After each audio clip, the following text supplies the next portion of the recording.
Hi and welcome back. I recently spent several days in the town of Göreme, which is in the Cappadocia region of Türkiye, and I went to a different sunrise viewing area every day to see the balloons. In this video, I'm going to go over 4 different places that you can go to watch the balloons at sunrise in Cappadocia, and I'll talk about some of the benefits of each one and a couple of cons as well. And of course, stick around to the end because I will talk about the one that I think was the best. If you're new here, my name is Göreme, and over the last 26 years, I've been to over 60 countries, and in 2024, I retired early to travel the world full-time. So for all of these locations, I walked to them, and they are various different distances, and I'm going to start with the one that's the furthest away first. But if you're not into getting up extra early to walk, or you don't like walking, you can very easily get a taxi to all of these locations as well. I was here in May when the sunrise is at about 5:20 in the morning, and the balloons take off a little bit before sunrise, so if you do want to see them go up at sunrise, you'll need to make sure you're to wherever you need to be before the sun actually rises. So my goal was kind of to get there by 5 a.m. just to make sure that I was there if there was a really special view as the sun was rising. I'm going to get a map out and kind of walk you through the basics of what the town layout looks like. So the town of Göreme is in the center, and most of the balloons when I was there take off from this area just a little bit to the northeast of town.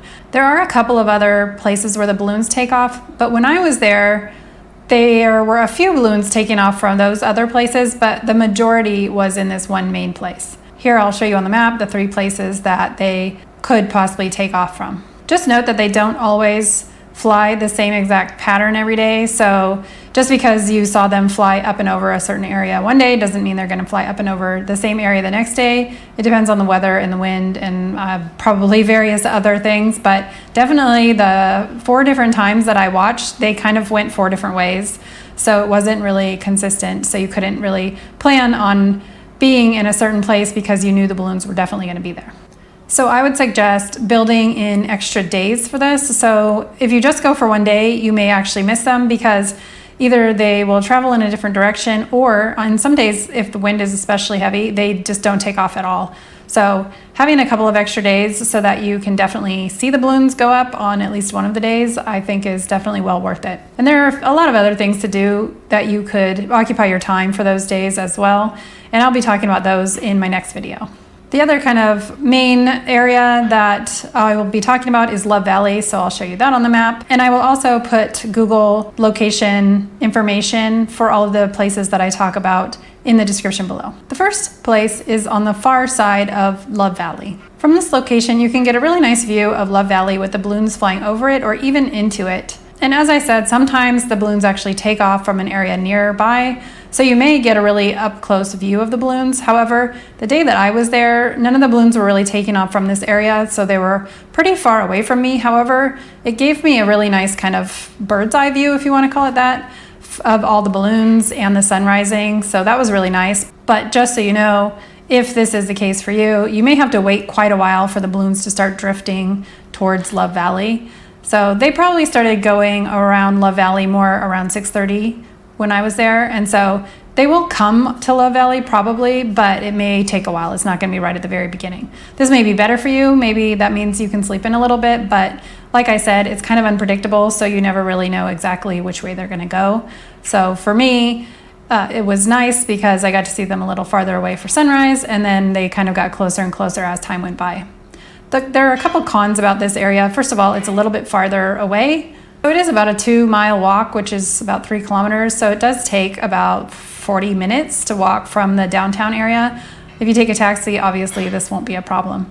The other thing is it was quite crowded, and there's really only one side, one direction, at least the day that I was there, that you can see the balloons. So everyone was kind of cramming onto the same side of the canyon to be able to see the balloons. And so it did get a little crowded, especially with a lot of like the Instagram type people who have to go one by one in their pretty dress and get the perfect picture. And so there weren't a lot of places to take a picture where you could kind of not have other people in your photo. So that was just a little bit of a con, but it wasn't that huge of a deal. And then, like I said, the balloons, if they're anything like the day that I was there, don't really get super close to you right at the beginning. So you're gonna have to stand around at that location and wait, or possibly move to a different location as you're waiting. which is what I did. So the second location I'll talk about is actually on the other side of the canyon from Love Valley. So this one is in between the town of Göreme and the valley of Love Valley. So basically this one's a little bit better. First of all, it's closer to town. So this one's only about 1.5 miles from town, which is about 2.5 kilometers roughly. So that's about a 30-minute walk instead. And the other pro for it is that you can see the town of Göreme, which is kind of where the balloons are taking off from in that area, kind of the Sword Valley area. And then you can also, behind you or on the other side of you, you can see Love Valley. So if you're there, you'll be able to see the balloons coming up in front of you, for instance, and then you'll be able to turn around and see them descending behind you, because a lot of them did touch down in Love Valley. And then again, if the balloons are taking off from the Love Valley area, like they sometimes do, then you may possibly have balloons surrounding you. So this is a little bit more of a involved area. So this would probably be the one that if you only had one day to go would be better than the farther away one. However, I kind of do like having the different perspectives and different viewpoints. So for me, it was nice to have several days so that I could see them from every different viewpoint. Speaking of different viewpoints, the other place you can go is down into Love Valley, which if you're coming to the area anyway, I suggest doing that as a hike. But if you're going to do it as a hike anyway, then you might as well incorporate the balloons in on the same day. So you can walk down to the valley and walk through the valley, and you'll be able to see the rock formations and then the balloons kind of hovering above them, and maybe even see the balloons touch down in the valley at the end.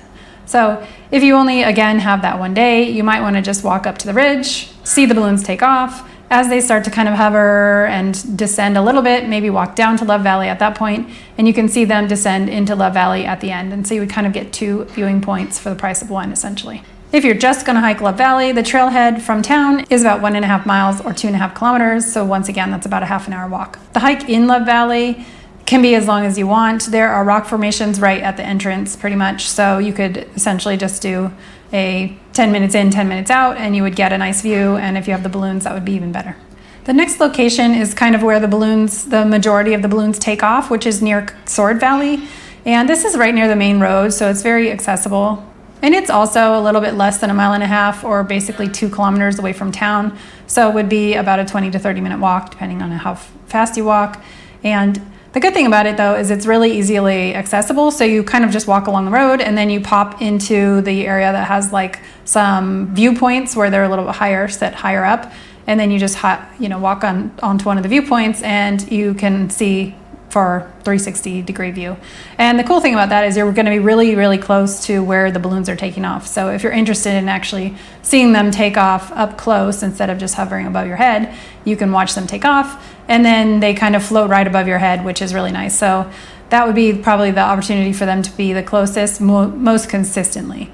The other thing about that is there's some horse paddocks, and sometimes people are horseback riding, so you can get some really nice views of the horses with the rock formations and the balloons at the same time.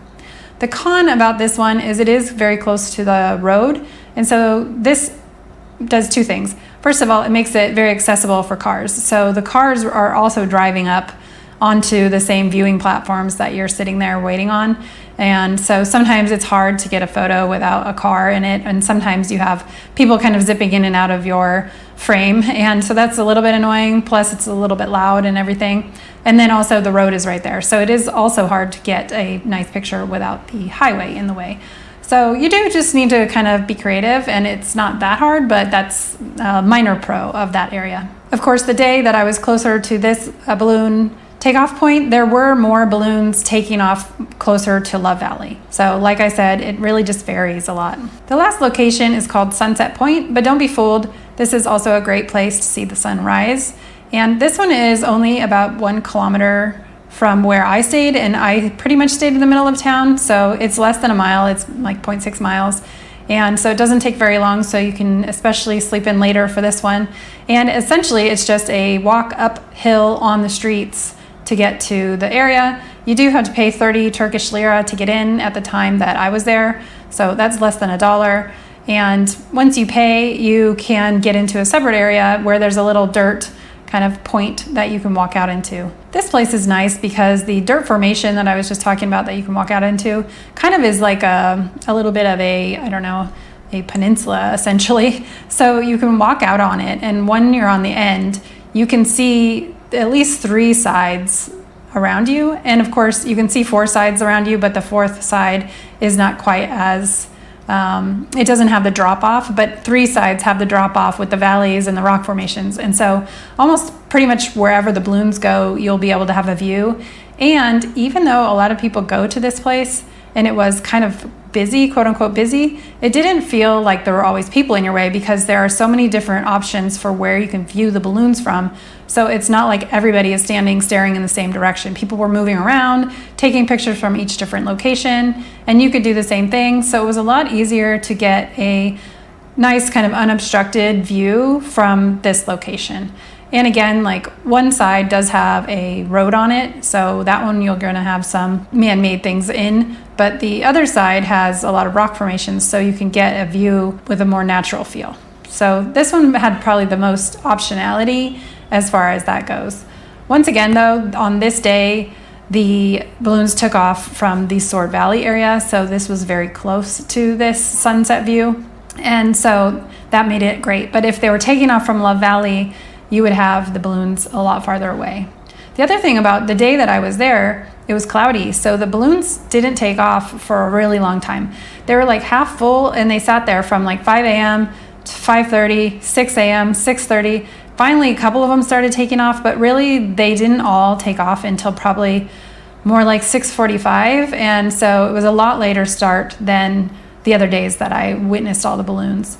On one hand, this didn't really make that big of a difference. I think that we didn't get to see the sunrise anyway because it was cloudy. So by the time they came up, they stayed up a little later, which was nice because you got to see a different light on the balloons. And so I actually kind of thought that was nice to have a variety of different viewpoints and then lighting quotients and everything like that. The other thing about this spot is they did kind of touch down some of them did touch down right near where I was standing. So I not only got to see the balloons rise, float around, dip it down now and again, but then also descend very close to me. And I actually stayed there pretty much the entire time for that day. So I was there for a couple of hours. The good thing about a lot of the places in the area, the hotels don't start breakfast until about 8:30.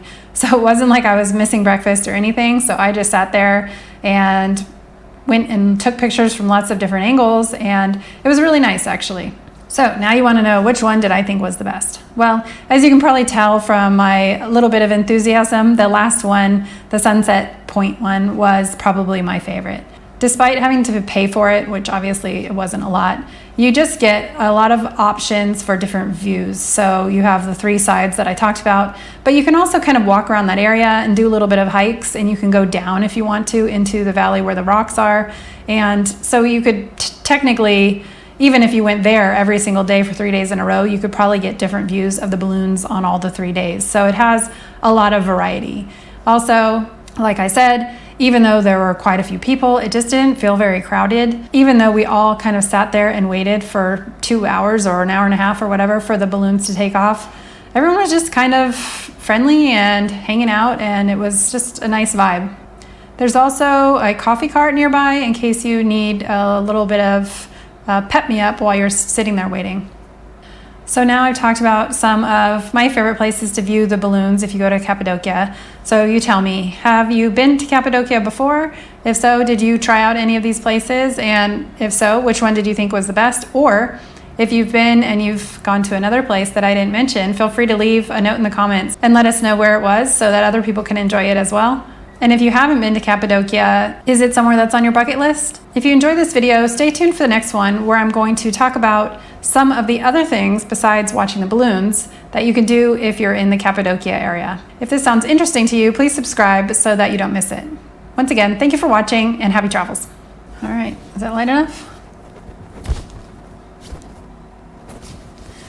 Oh, I should do my picture for the balloons.